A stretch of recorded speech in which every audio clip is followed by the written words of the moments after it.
एक बीड़ा उठाया है।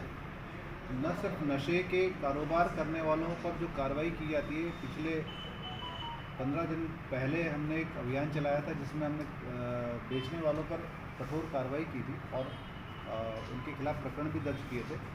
साथ में एक चर्चा और चली कि नशे के खिलाफ लोगों को जागरूक किया जाए, आम जनता को जागरूक किया जाए। तो इसके लिए हमारे डीजीपी महोदय ने बहुत ही एक पहल करते हुए 15 तारीख से लेकर 30 तारीख तक का 16 दिन का एक अभियान चलाया है, जिसमें जन जागरूकता अभियान के रूप में रहेगा। नशे के खिलाफ जन जागरूकता स्थापित की जाए, सभी तरह के लोगों को इसमें शामिल किया जाए। कुछ अन्य विभागों का भी इसमें सहयोग दिया जाएगा, जैसे महिला बाल विकास है, ये आंगनवाड़ी वर्कर्स के माध्यम से, आशा उषा कार्यकर्ता के माध्यम से हमारी मदद कर सकते हैं।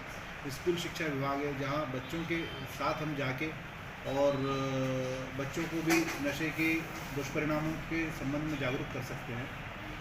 पुलिस विभाग, राजस्व विभाग, ये सारे विभाग मिलकर के हम लोग एक अभियान चलाएंगे। जो अभियान न सिर्फ स्कूली बच्चों तक सीमित रहेगा, वो ऐसे स्थानों पर भी चलाया जाना है जहाँ लोग नशे की गिरफ्त में आते हैं। जो लोअर तबका है, जो हमारा लोअर इनकम क्लास है, उस क्लास तक भी हम जाएंगे। वहाँ पर भी नशे का एक दुष्परिणाम, नशे का दुष्प्रभाव ज़्यादा देखा जाता है, तो उनको भी हमने चिन्हित किया है। अलग अलग दिनों में अलग अलग कार्यक्रम तय किए गए। अभी उसकी कॉपी आपको मिल जाएगी कि किस दिन क्या कार्यक्रम है। आप उसमें से अपने पुलिस के साथ कार्यक्रम को हाईलाइट कर सकते हैं।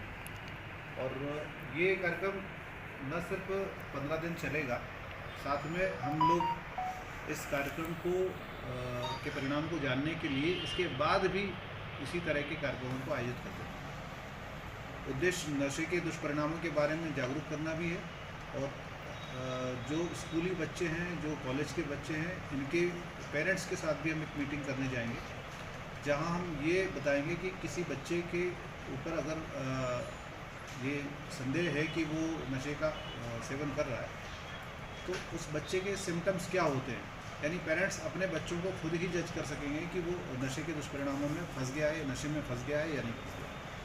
इन चीज़ों को हाईलाइट करने के लिए ये कार्यक्रम आयोजित किया गया।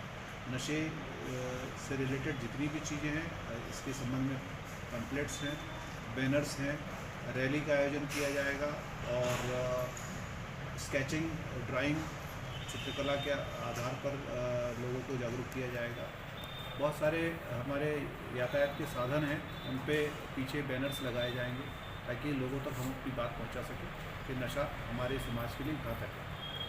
ये कारण क्या है इसका, इस अभियान को लागू करने का कारण क्या है, आपका ये प्रश्न हो सकता है।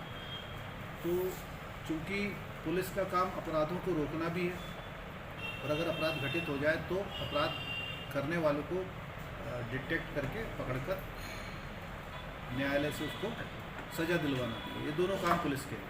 तो पहला काम जो अपराधों को रोकना है, उस तारतम्य में इस अभियान को मध्य प्रदेश पुलिस ने लिया, जिसमें हम न सिर्फ नशा करने वालों को चिन्हित कर रहे हैं, नशा बेचने वालों के खिलाफ भी कर रहे हैं।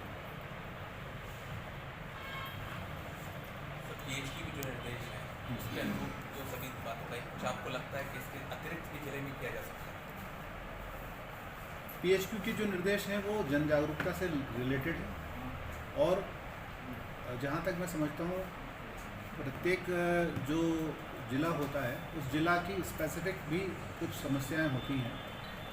विशेष से मेरा विनम्र अनुरोध रहेगा कि नशे के दुष्परिणामों के संबंध में जो जानकारी हमारे द्वारा दी जा रही है, उसमें बढ़ चढ़कर भाग लें, और ऐसे लोगों की जानकारी जो नशा करते हैं और नशे की गिरफ्त में आ चुके हैं, उनकी जानकारी हमारे साथ शेयर करें। उनको डी एडिक्ट कराने के लिए भी हम प्रयास करेंगे, और जो पेरेंट्स को हमने जानकारी देने का तय किया है कि नशा करने वाले के सिम्टम्स क्या होते हैं, उस संबंध में अगर उनको कोई जानकारी मिलती है, इस अभियान से जुड़ेंगे, और अगर उनको जानकारी मिलती है कि कोई नशा करता है, तो उसके संबंध में संबंधित के परिवार को सूचना दे सकते हैं, पुलिस को भी सूचना दे सकते हैं। उनको डी एडिक्ट भी कराया जाएगा और उन पर नज़र भी रखी